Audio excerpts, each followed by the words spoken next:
नमस्कार, मैं हूं बिलाल मलिक और आप देख रहे हैं मिसान नेशन न्यूज़ 10। और चलिए बुलेटिन में सबसे पहले बात करेंगे उत्तराखंड के मुख्यमंत्री पुष्कर सिंह धामी की। हल्द्वानी में यहां पर उन्होंने बैठक की। आपको देखिए मुख्यमंत्री पुष्कर सिंह धामी ने सर्किट हाउस का आपको देखिए यहाँ पर काठ गोदाम में अधिकारियों के साथ विकास कार्यों को लेकर समीक्षा बैठक की। इसी दौरान यहाँ पर उन्होंने अधिकारियों की यहाँ पर कार्यशैली पर भी नाराजगी जाहिर की है। अधिकारियों को यहाँ पर कड़े आदेश जारी किए और साथ ही उन्होंने कहा कि अपना स्पष्ट संदेश देते हुए कहा है कि यहाँ पर भ्रष्टाचार किसी भी कीमत पर बर्दाश्त नहीं किया जाएगा। विकास कार्यों को देखते हुए जनप्रतिनिधियों की यहाँ पर सुनवाई होनी चाहिए। हर कार्य में गुणवत्ता लाने की भी आवश्यकता है। जनहित से जुड़े यहाँ पर मुद्दों को प्राथमिकता के साथ अधिकारी समय पर पूरा करें। इस तरह के आदेश यहाँ पर जारी किए गए। देखिए, मैं समय समय पर सभी विभाग के लोगों से मैंने कहा है कि कोई भी विभाग अपने काम को दूसरे के ऊपर न टाले। एक विभाग दूसरे ऊपर टालता है, दूसरा तीसरे पर टालता है। इस प्रकार से कामों में विलम्ब होता है और कहीं भी पेंडेंसी नहीं होनी चाहिए, क्योंकि जीरो पेंडेंसी के आधार पर हम लोग काम कर रहे हैं। एक कार्य संस्कृति उत्तराखंड के अंदर बने, उत्तराखंड के अंदर लागू हो, उत्तराखंड के अंदर आगे बढ़े।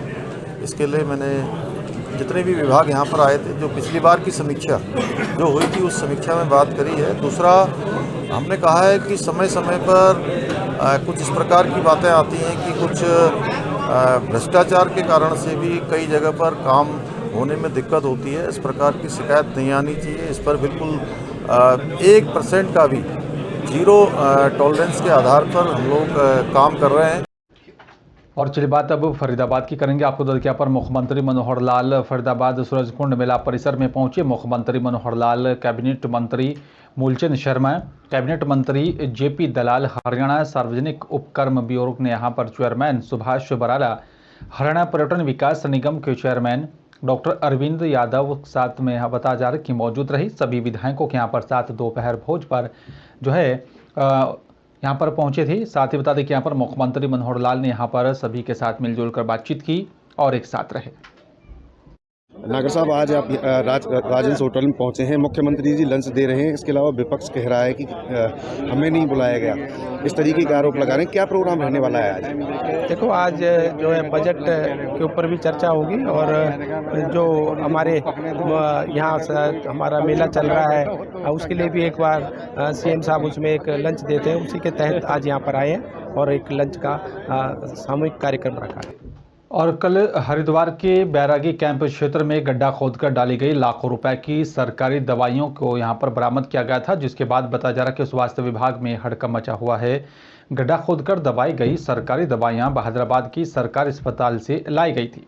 हरिद्वार जिलाधिकारी विनय शंकर पांडे ने इसका खुलासा करते हुए बताया है कि यहाँ पर जल्द ही इस मामले पर कार्रवाई होगी। जिलाधिकारी विनय शंकर पांडे ने कहा है कि यहाँ पर गड्ढा खोदकर निकाली गई यहाँ पर खेप में दवाइयों से भरे 25 कट्टे निकाले गए और जिसकी कीमत करीब 3 लाख रुपए आंकी गई है। और इस पूरे मामले की जांच तेजी से चल रही है और दवाइयों को गड्ढा खोदकर दबाने में शामिल जेसीबी का ड्राइवर भी पकड़ा जा चुका है। कल इसकी जानकारी मुझे दूरभाष पर ही किसी ने दी थी और उसके बाद तत्काल वहाँ एसडीएम सदर को भेजा गया था। वहाँ पर सब जो डिगिंग की गई थी उसमें करीब 25 कट्टे निकले हैं और उसकी मार्केट वैल्यू तकरीबन 3 लाख के आसपास बताई जा रही है। और इसमें इन्वेस्टिगेशन काफ़ी आगे तक हो चुकी है और जो जेसीबी का ड्राइवर था वो भी पकड़ा जा चुका है। साथ ही साथ जो प्रथम दृष्टया है ये बहादुराबाद पीएचसी का मामला प्रतीत हुआ है और सीमो को मैंने निर्देश कल ही दे दिए थे। उन्होंने कमेटी बनाई है, तो आज जितना स्टॉक है वो वेरीफाई हो रहा है और मैं ये आश्वस्त करना चाहता हूँ कि इसमें जो भी दोषी होगा शाम तक एफआईआर दर्ज हो जाएगी।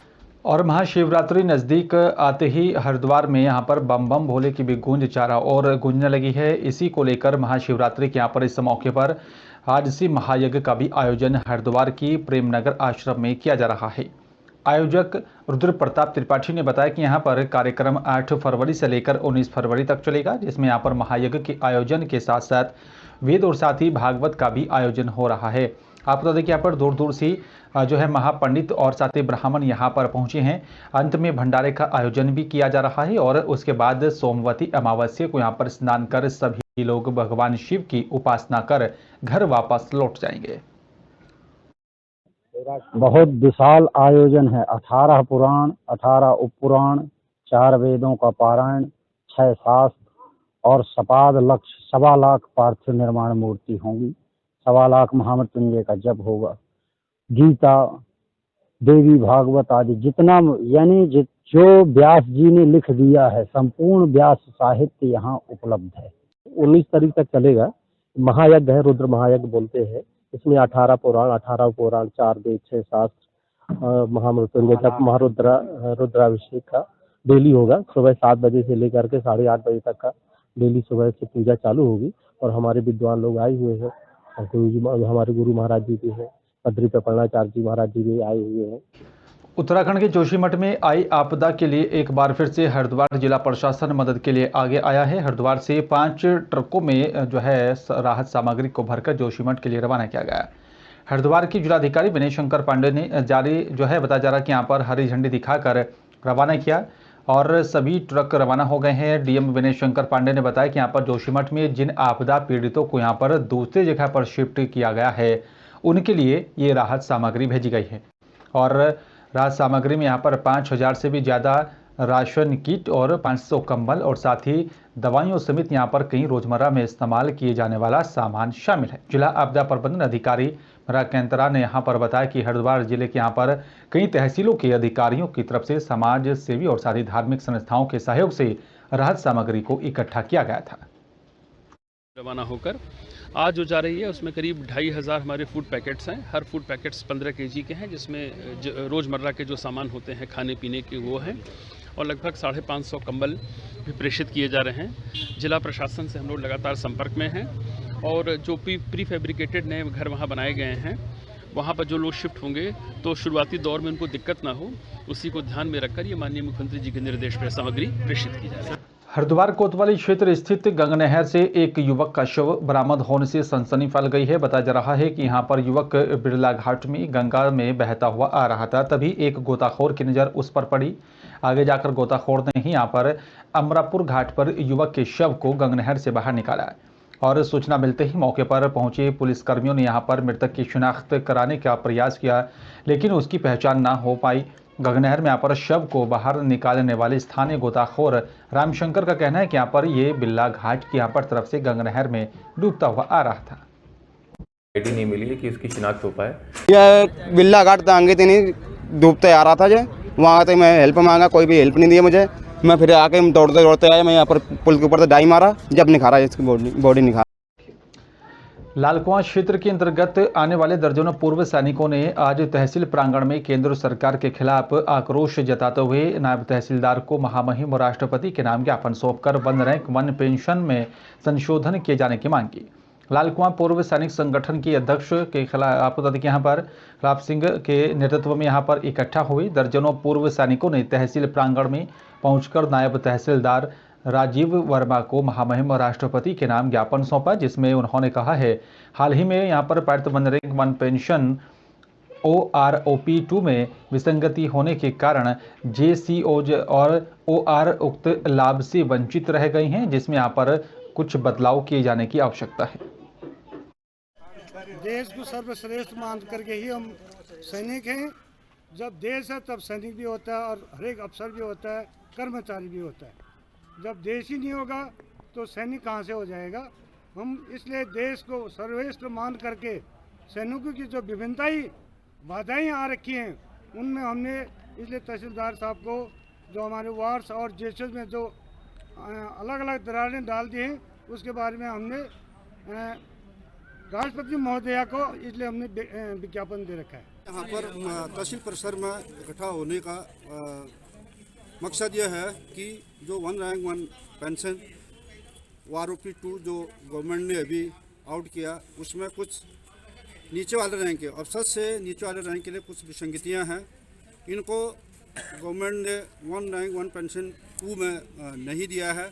इसलिए हमारा सरकार से अनुरोध है, मिनिस्ट्री ऑफ डिफेंस से अनुरोध है कि जो 1 रैंक 1 पेंशन 2 का जो विसंगतियाँ हैं उनको जो है दूर कर जल्दी से जल्दी जो है उसकी जो फैसिलिटी है वो जो है हमारे अफसर से नीचे वाले रैंक को जो है जल्दी से जल्दी देने की हमारी जो है मांग है। जो इसमें जो विसंगतियाँ हैं, जिसमें जो है जो हमको जो जितने भी पूर्व सैनिक थे उनके परिवार थे, जो हम लोगों को जो मिलना चाहिए था जो बेनिफिट, वो बेनिफिट हमको ना मिलकर सिर्फ अधिकारियों को दिया गया है। हमारी ये मांग है कि जब सब एक्समैन है, सब जो भी हम लोग पूर्व सैनिक हैं, सभी को उसका लाभ मिलना चाहिए, जिसका लाभ जो अधिकारी वर्ग ने हमारे साथ। और चलिए बात मध्य प्रदेश के विदिशा की करेंगे। आपको बता दें कि यहाँ पर कांग्रेस के पदाधिकारियों और साथ ही कार्यकर्ताओं ने सांची रोड स्थित यहाँ पर अदानी विल्मर कंपनी के सामने तालाबंदी करने की यहाँ पर कोशिश की। पुलिस और साथ ही प्रशासन की तरफ से उनके इस प्रयास को रोक दिया गया। बताया जा रहा है कि यहाँ पर उन्हें गिरफ्तार कर 151 के तहत रखने के बाद मुचलके पर छोड़ दिया गया।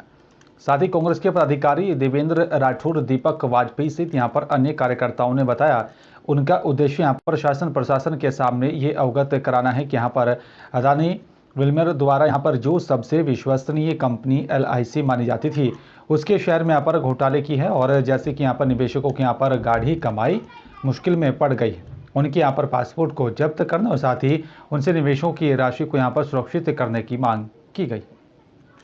ग्रुप के संबंध में जो न्यूज़ चल रही हैं, खबरें चल रही हैं, उसके संबंध में कांग्रेस के लोगों ने विरोध प्रदर्शन का आह्वान किया था और आज वो लोग इकट्ठे हुए थे देवेंद्र राठौर जी के नेतृत्व में। इनको गिरफ्तार किया गया, क्या क्या धाराएं हैं इनके ऊपर लगाई गई? नहीं, अभी तो तालाबंदी करने का प्रयास कर रहे थे तो उनको रोका गया है और उनको अभी गिरफ्तार करके मुचलके पे छोड़ने की कार्रवाई की। मामला साहब 41 करोड़ भारत के जो लोग हैं, निवेशक जो हैं, उनका शेयर जो है डूबने के कगार पे अडानी कंपनी के कारण आ गया है। आज 2 लाख करोड़ रुपए का नुकसान जो है पूरी देश में जितना भी पैसा है आम जनता का जो है शेयर कंपनी के माध्यम से इनके द्वारा लिया गया था वह लगा हुआ था। आज 2 लाख करोड़ रुपए का जो घाटा हुआ है उसमें 41 करोड़ लोगों की हिंदुस्तान के राशि है, उसका निवेश है और वो खतरे में पड़ गया है। हमारी आज यह मांग है कि उनका शेयर धारकों का पैसा वापस लौटाया जाए, आम जनता का पैसा वापस लौटाया जाए। LIC के जो शेयर होल्डर हैं, LIC का जो पैसा है, जिन्होंने LIC में पैसा जमा किया है अपने खून पसीने की कमाई का, उनको वापस लौटाया जाए।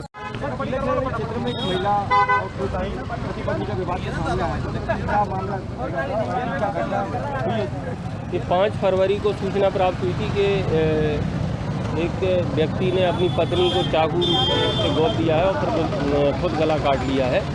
इस पर से हमने आरोपी के विरुद्ध धारा 307 और 327 का मुकदमा 5 तारीख को कायम कर लिया था। उपचार के दौरान जो घायल थी ममता।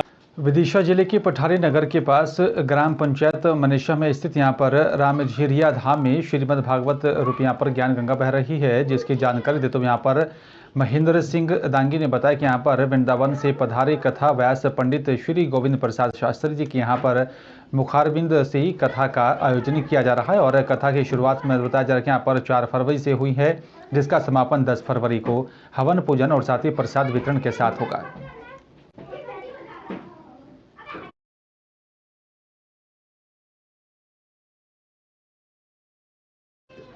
और चलिए बात अब खरगोन की करेंगे। आपको बता दें कि यहाँ पर कसरावद तहसील की यहाँ पर ग्राम बोथो स्थित यहाँ पर नर्मदा तट पर शस्त्रधारा में यहाँ पर खेलो इंडिया 2022 के अंतर्गत किनोस लालम प्रतियोगिता का आयोजन किया गया था, जिसमें यहाँ पर देश भर के आए खिलाड़ियों ने भाग लिया और साथ ही नर्मदा की यहाँ पर अटखेलियाँ करती लहरों के बीच यहाँ पर रोमांचक और साथ ही बहादुरी भरे यहाँ पर खेल का प्रदर्शन किया गया। प्राकृतिक जलधाराओं को यहाँ पर चीरते हुए महिला वर्ग में भोपाल को यहाँ पर मानसी बाथम ने गोल्ड मेडल प्राप्त किया और वहीं पुरुष वर्ग में बताया जा रहा है कि प्रद्युमन सिंह राठौर ने यहाँ पर गोल्ड मेडल प्राप्त किया है और विजेताओं को यहाँ पर सम्मानित करने के लिए प्रभारी मंत्री कमल पटेल नौका द्वारा शस्त्रधारा पहुंचे और विजेता खिलाड़ियों को यहाँ पर मेडल प्रदान किया। साथ ही नर्मदा तट पर मेडल्स सेरेमनी के बाद राष्ट्रगान गाया गया और इस दौरान नर्मदा तट पर खिलाड़ी, अधिकारी और साथ ही विजेताओं के परिजनों का सर गर्व से ऊंचा हुआ। कुछ मांगे मानी और कसरावत को भी बहुत कुछ देने का वादा किया, क्या मिलना है जल्दी से जल्दी? कसरावत में अभी मैंने एक रोड की घोषणा की है। उसके अलावा भारतीय जनता पार्टी के हमारे कार्यकर्ताओं ने, नेताओं ने, पूर्व विधायक आत्माराम जी ने, हमारे जीतू भाई ने, इनने प्रस्ताव दिए हैं 7-8 सड़कों के बहुत जरूरी है। जिला पंचायत अध्यक्ष जी ने वो सब में स्वीकृत करा। और फिलहाल इस बुलेटिन में मेरे साथ सिर्फ इतना ही। बाकी देश दुनिया की तमाम बड़ी खबरों के लिए आप देखते रहिए नेशन न्यूज़ 10। नमस्कार।